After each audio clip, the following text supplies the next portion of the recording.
Yes. Next, our topic is impressionism. Impressionism का मतलब होता है प्रभाववाद। प्रभाववाद का मतलब होता है कि हम किसी दूसरे व्यक्ति पर क्या प्रभाव डाल रहे हैं, कि जो भी कोई चीज हमने देखी, जो वस्तु हमने देखी, सुनी, उसको महसूस करने के बाद उसका क्या प्रभाव पड़ा। यह एक आर्टिस्टिक एक टर्म है जिसको हम पढ़ने जा रहे हैं। तो इसके बारे में हमें एग्जाम में जो लिखना है वही आपको समझना है। आपको तो मात्र कोई से भी 4 टॉपिक को अच्छी तरीके से लर्न करना है, उनको याद करना है। बाकी चाहे तो आप उनमें से कोई भी जो 2 आपको समझ में नहीं आए उनको आप छोड़ सकते हैं। क्यों? क्योंकि आपको एग्जाम में कितने दिए गए होते हैं? 4, और हमें सॉल्व कितने करने होते हैं? 2। तो 4 आउट ऑफ 2, मतलब 2 आउट ऑफ 4 हमें हैंडल वहां पर करने होते हैं। इसलिए हमें ज्यादा परेशान होने की जरूरत नहीं है। तो अब हम समझने का प्रयास करते हैं। Originally impressionism was an artistic movement. तो जो इम्प्रेशनिज्म प्रभाववाद वो एक आर्टिस्टिक मूवमेंट, एक कलाकारी से परिपूर्ण एक आंदोलन था। दे टुक प्लेस इन फ्रांस, जो कहां पर शुरू हुआ? फ्रांस में 19th सेंचुरी। कब शुरू हुआ? 19th सेंचुरी में। It was an artistic style, यह एक कलाकारी पूर्वक एक तरीका था।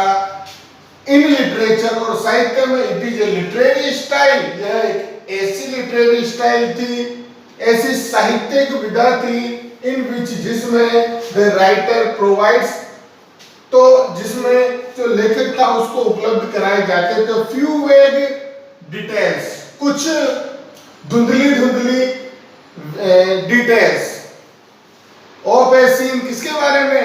एक चित्र के बारे में, और एन इंसिडेंट, किसी घटना के बारे में।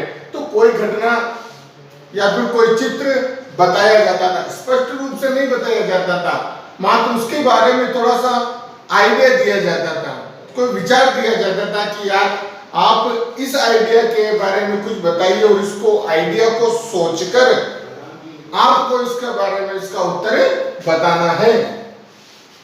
तो these details convey the scenery impression। तो इन डिटेल्स में जो हम डिटेल्स बताते हैं उनमें कन्वे निहित रहता था, क्या रहता था?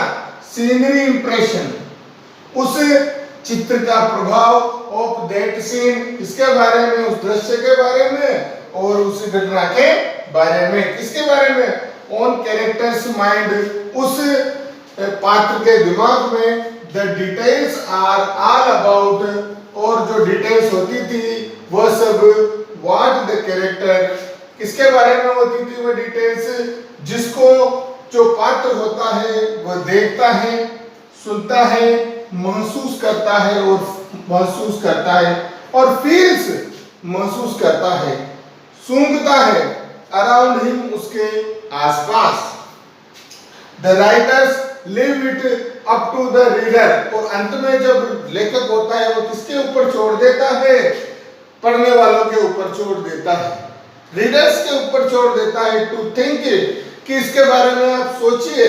इट किसके बारे में? इसके बारे में सोचिए। ही डज नॉट डिस्क्राइब, और वह इतना वर्णन नहीं करता है द सीन रियलिस्टिकली, वास्तविक रूप से। तो उसकी जो स्थिति है, वास्तविक स्थिति है, उसको वह राइटर्स क्या नहीं करता है?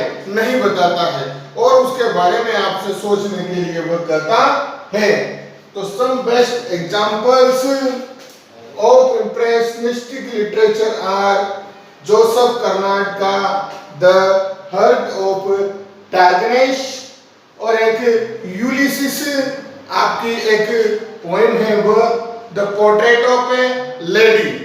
इस प्रकार के कुछ बेस्ट एग्जांपल्स हैं जिन कविताओं में, जिस जिन कविताओं में या फिर जिन वर्क्स में किसका प्रयोग हुआ है, इम्प्रेशनिस्टिक, इम्प्रेशनिज्म नामक जो लिटरेरी टर्म है उसका प्रयोग हुआ है। ठीक है, ये आपको अच्छी तरीके से समझ में आ गया होगा। अब आगे हम एक नया टॉपिक पढ़ने का प्रयास करेंगे। Thank you.